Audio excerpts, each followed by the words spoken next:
Sekarang mungkin pabrik terbesar, pabrik baterai yang pertama kali di Indonesia kan ada di Halmahera Selatan, Pak, yang sudah jadi ekspal. Sebut apa? Karena kewenangan kita nggak ada. Rakyat kita, bayangkan, Pak.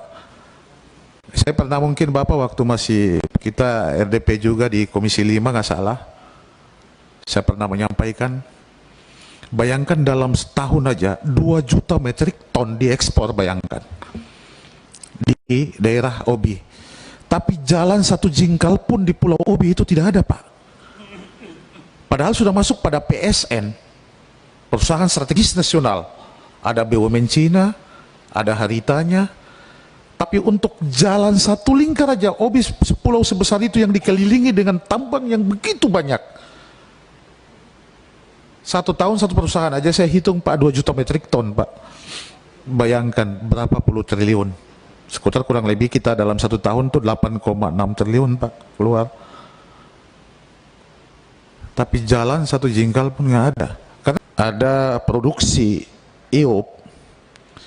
Ada IUP yang rencana melakukan produksi yang selama ini yang mengagetkan saya, Pak. Tidak ada dokumen lingkungan atau pembahasan AMDAL, tidak pernah melibatkan masyarakat. Bahkan itu kalau dilakukan, krisis air bersih terhadap masyarakat itu sangat luar biasa. Cuma kita pemerintah daerah tidak berdaya. Bahkan masyarakat hampir setiap saat melakukan aksi demonstrasi secara besar-besaran, Pak. Kita turun, kita mendamaikan, tapi kewenangan kita apa? Kita melaporkan ke pemerintah pusat, tapi tanggapannya, bahkan pemerintah pusat telah membentuk tim. Saya pernah di dalam ruangan, ada dari Menko Marves datang, saya usir, Pak. Saya suruh keluar dari ruangan saya nggak mau terima. Alasannya karena apa? Apa yang mereka datang, setiap saat hasilnya pasti mereka berpihak kepada perusahaan. Yang punya pemangku dapil, Ibu Ketua. Terima kasih pimpinan. Tentunya yang saya hormati Apexi atau Apexi dan Apkasi. Soalnya dulu saya Apexi. Baik, terima kasih. Tentunya beberapa hal yang sudah disampaikan oleh Bapak Bupati Halmahera Selatan, Bapak Usman. Ini adalah hal yang sering saya sampaikan setiap kali RDP dan Raker bersama Kementerian Lingkungan Hidup. Kenapa? Saya sering menyampaikan bahwa tidak terlibatnya daerah ini sangat merugikan daerah. Karena izin AMDAL itu bisa quote and quote, Pak. Ibu, rekomendasi yang diberikan oleh gubernur kepentingan juga di situ. Kan saya sudah sering sampaikan. Tanpa melihat suspek RT RW, data geografis, tanpa melihat kepentingan rakyat dan masyarakat pedesaan dan juga desa lingkar tambang. Kenapa terjadi ilegal yang seperti Pak Usman sampaikan? Di sana ada beberapa orang juga nggak bisa disebut oleh Pak Usman. Kan ini yang saya bilang, kenapa Komisi 4 harus kejar lingkungan hidup dan juga panja IPPKH, izin pelepasan kawasan hutan berbasis pertambangan, AMDALnya misalkan 10-20 hektar, yang dikerjakan lebih dari itu. Kenapa saya kemarin kejar tentang kuota, Pak Usman? Kuota IPPKH.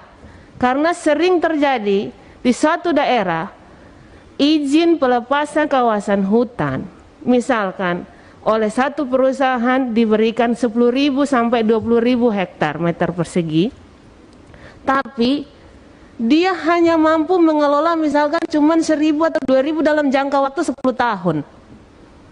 Misalkan seperti ini, Pak. Ini kan juga harus ada atensi. Kenapa sering terjadi begitu? Karena daerah juga tidak dilibatkan. Kalau bilang hanya pengawasan, Pak, saya pikir itu sudah sangat luar biasa untuk kepala daerah. Karena impactnya yang punya wilayah daerah, yang punya tambangnya ada di pedesaan dan kawasan hutan misalkan, tapi mereka nggak punya kewenangan untuk melarang. Kayak kepala daerah sekarang, nggak dianggap tuh sama perusahaan tambang. Apalagi pembagian hasil pertambangan, ya juga. Mohon maaf, saya tahu persis, mungkin Obi dapat berapa dari hasil CSR dan pertambangan yang ada, yang besar, hampir terbesar nomor 3 di Indonesia misalkan. Dapat berapa? Kemiskinan, masih miskin. Tapi dampak lingkungan hidup yang tercemar di perairan Maluku Utara, khususnya di Obi, luar biasa. Kita mau bangun konservasi di sana, butuh waktu yang lama Pak, mengembalikan karang-karang laut dan sebagainya. Ikan yang dulu bilang kita selalu nyanyikan di ruangan ini lumbung ikan nasional sama kayak Maluku. Tapi yang disampaikan oleh Pak Bupati tadi betul Bu Anggi.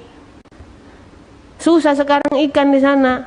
Ikan juga mau di air yang bersih, air yang tidak tercemar. Inilah hadirnya Bapak-bapak Bupati, Ibu Bupati dan Wali Kota. Saya menginginkan Pak Ketua, kita akan turun ke Maluku Utara sesegera mungkin sesuai dengan cara-caranya Ketua. Nggak usah pakai tunjukkan wilayahnya ada di mana, titik koordinatnya di mana, datang tiba-tiba bawa rekomendasi aja. Dan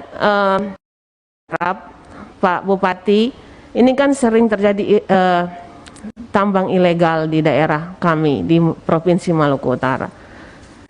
Kita sudah laporkan juga ada beberapa perusahaan termasuk ada di wilayah Halmahera Selatan. Mungkin kita akan koordinasi langsung dengan Pak Bupati apakah benar perusahaan ini tidak sesuai dengan aturan apa tidak. Nanti kita klarifikasi.